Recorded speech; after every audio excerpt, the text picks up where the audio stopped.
नमस्कार दोस्तों, आपका हमारी YouTube चैनल कृष्णा में स्वागत है। आपका फिर से स्वागत है जीवन बदल देने वाली एक और ज्ञान से भरने वाली कहानी में। आज की ये कहानी जीवन की तमाम छोटी बड़ी तथा समस्या का परेशान मनुष्य को समाधान देगी। तो दोस्तों, आज हम जानेंगे, बस एक बात सीखो, गंदे विचार खत्म हो जाएंगे। बुद्धा मोरल स्टोरी से। भिक्षु हर दिन तथागत से कहता, मैंने मन को जीत लिया है, अब यह मुझे विचलित नहीं कर सकता। एक दिन गौतम बुद्ध ने कहा, ठीक है, तुम दक्षिण दिशा में भिक्षा मांगने जाओ, यही तुम्हारी आखिरी चुनौती है। अगले दिन ही भिक्षु ने व्याकुल होकर कहा, मुझसे बड़ी गलती हुई, लेकिन अब मैं दोबारा उस दिशा में भिक्षा मांगने नहीं जाऊंगा। यह कहानी शुरू होती है जब एक बड़े प्रदेश का राजकुमार अपना राजमहल सब कुछ त्याग कर बौद्ध संघ में शामिल हुआ था। शुरुआती दिनों में नए भिक्षु ध्यान करना सीखते, इसके साथ साथ गौतम बुद्ध उन्हें भिक्षा मांगने भेजते ताकि भिक्षुओं का अहम कमजोर हो और उनका व्यवहार विनम्र हो जाए। संघ में आने के कुछ समय पश्चात राजकुमार भी भिक्षाटन पर जाने लगा। शुरू में सब ठीक था, लेकिन कुछ ही दिनों में घटना घटी जिस कारण राजकुमार विचलित हो गया और उसे भिक्षाटन पर जाने से मना कर दिया। भिक्षाटन का नियम था कि भिक्षु केवल 2 घरों में भिक्षा मांगते और नहीं मिलती तो आश्रम वापस आकर जल ग्रहण करते। एक बार राजकुमार भिक्षु नगर में भिक्षा मांगने निकला और सहयोग से भिक्षा नहीं मिली। शुरू में राजकुमार भिक्षु को निराशा हुई, लेकिन कुछ ही पलों में उसका मन शांत हो गया, जैसे कुछ हुआ ही ना हो। बिना प्रयास के आज भिक्षु बड़ा प्रसन्न था। उसने लौटकर गौतम बुद्ध से कहा, आज मुझे भिक्षा प्राप्त नहीं हुई, लेकिन मेरा मन शांत है, ना किसी विचार ने मुझे परेशान किया। गौतम बुद्ध भिक्षु की सारी भावनाएं समझ रहे थे। तथागत ने कहा, अच्छी बात है, अब तुम कल महल की तरफ भिक्षा मांगने जाना। भिक्षु ने आज्ञा का पालन किया और अगले दिन भिक्षा मांगने निकल गया।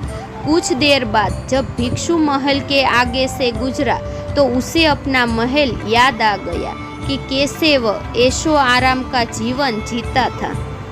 भिक्षु ने सोचा, महल में खाने को स्वादिष्ट पकवान मिलते और सेवा करने को कई नौकर होते और सभी प्रकार के सुख मिलते।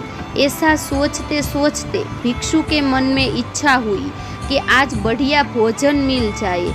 तभी भिक्षु सचेत हो गया कि यह सब अतीत की स्मृतियाँ है और मैं केवल इन्हें देख रहा हूँ। पुरानी यादों के ताज़ा होने से मन में कुछ इच्छाएं प्रकट हो रही है, यह भी मैं केवल देख रहा हूँ।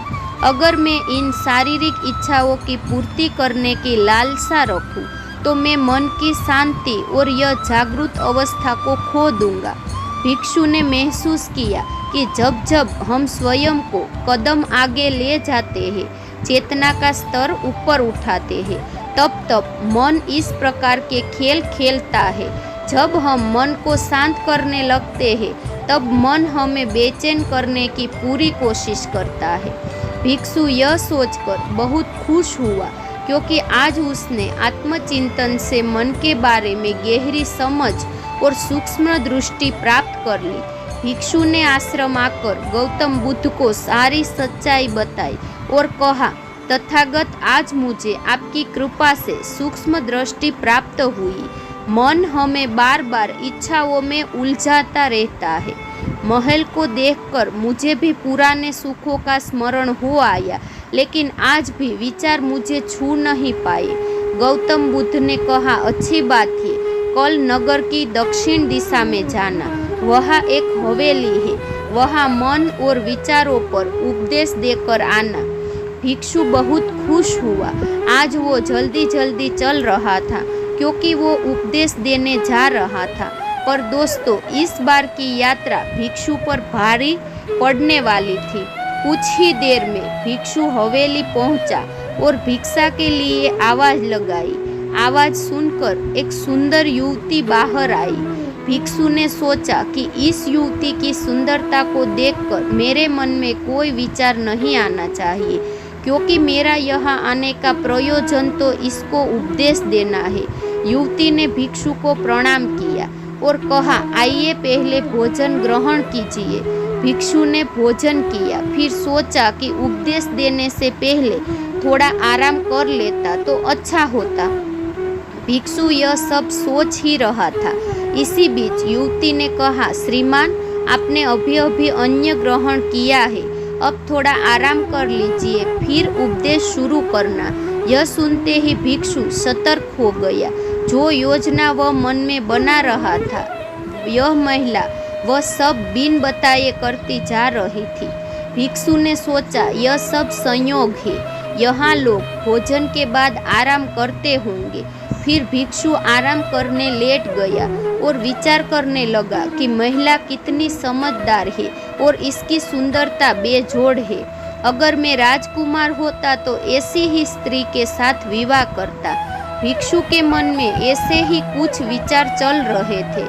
इतने में युवती फिर से आई और बोली, अगर आप राजकुमार होते तो मुझे उपदेश कैसे देते? भिक्षु की आप तो मुझे उपदेश देने आए थे ना। युवती का इतना कहते ही भिक्षु को स्पष्ट हो गया कि युवती तो मन पढ़ सकती है।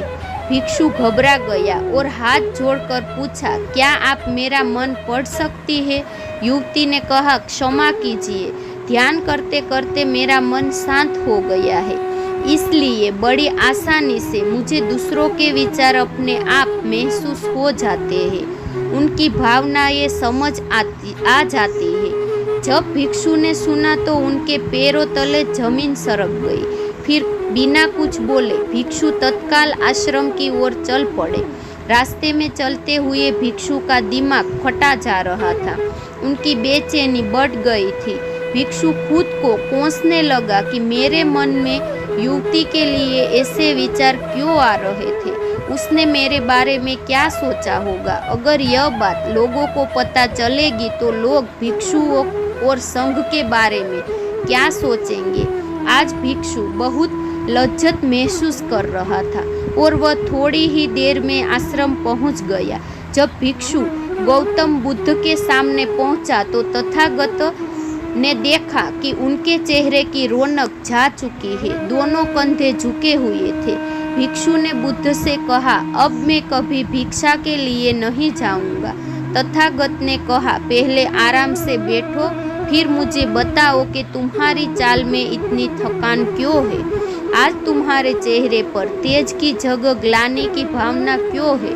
भिक्षु ने सारी बात बताई और कहा, मैं सब कुछ जानते हुए भी महिला की सुंदरता के बारे में और अन्य चीजों के बारे में सोच रहा था।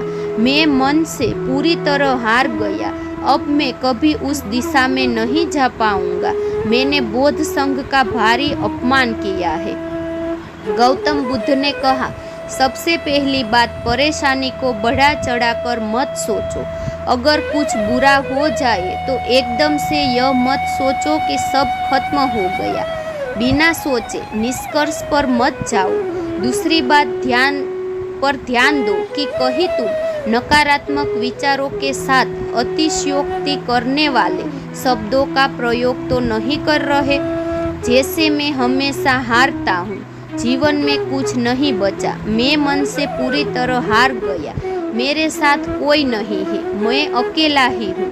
क्योंकि ऐसा करने से मन अति भावुक और विचलित हो जाता है और नकारात्मक विचारों के चक्र में फंसा ही रहता है। तथागत के शब्दों से राजकुमार भिक्षु के मन को सांत्वना मिली।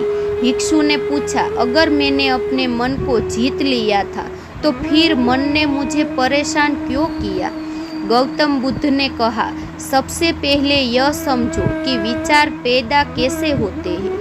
पहली बार कुछ हुआ, फिर उस घटना के प्रति अंतर्मन ने प्रतिक्रिया की, इस कारण शरीर में भावना या सनसनी पैदा हुई, फिर इस सेंसेंस या फीलिंग के प्रति तुम्हारे सचेत मन ने यानी कॉन्शियस माइंड ने प्रतिक्रिया की। इस आखिरी स्टेप को हम विचार कहते हैं। भिक्षु ने पूछा, हमको परेशान करने के विचारों में इतनी शक्ति आती कहाँ से है? गौतम बुद्ध कहते हैं कि हम खुद को विचार को यह शक्ति प्रदान करते हैं कि जब आप जजमेंट और सही गलत के टैग लगाकर विचारों को देखते हो तो उनके प्रति रिएक्ट करने लगते हो। एक विचार के साथ अन्य विचार भी सोचने लगते हो। जब तक आप खुद को जज करोगे तब तक मन आपको नीचा दिखाकर हावी होता रहेगा। भिक्षु ने पूछा, फिर मन शांत कैसे होगा? गौतम बुद्ध ने कहा, अगर विचार है तो शरीर में भावना भी महसूस हो रही है, क्योंकि हर विचार भावना के साथ प्रकट होता है। अगर आप अश्लील विचार महसूस कर रहे हो तो इसका मतलब है कि शरीर में एक भावना यानी सेंसेंस भी महसूस हो रहे हैं और फिर आप उसके बारे में सोच रहे हो या रिएक्ट कर रहे हो, और इसी में मन को शांत करने का तरीका छिपा है। हर विचार को देखना कठिन है क्योंकि विचारों का वेग तेज है, लेकिन शरीर में महसूस हो रही भावना यानी सेंसेंस को देखना आसान है क्योंकि यह देर तक बनी रहती है। अगर इन्हें बिना जजमेंट के सही गलत का मतलब लगाए तो सिर्फ देखा जाए तो यह गायब भी हो जाती है। तब मन के पीछे जो शांति है वो प्रकट होती है और उस शांति में एहसास होता है कि मन हमारा कुछ नहीं बिगाड़ सकता। हमारा अंतर मन कैसे ठीक होना है। नॉन जजमेंट से अगर हम किसी भी इंसान या घटना या फिर अपने मन को बिना जजमेंट के देखते हैं तो मन के साथ साथ अंतर मन अपने आप स्वस्थ और शांत होने लगता है। अगर तुमने मात्र यह देखा होता कि इस औरत के प्रति विचार केवल मेरे अंतर मन में रिएक्शन के कारण ही और यह मैं केवल देख रहा हूँ, मन में बहुत कुछ चल रहा है लेकिन मैं सांस के प्रति सचेत हूँ, मैं शरीर में होने वाली प्रतिक्रिया को देख रहा हूँ, तब भी तुम सचेत होकर दृष्टा भाव में लौट आते। मन के पीछे जो शांति है वह हमारी सबसे बड़ी ताकत है।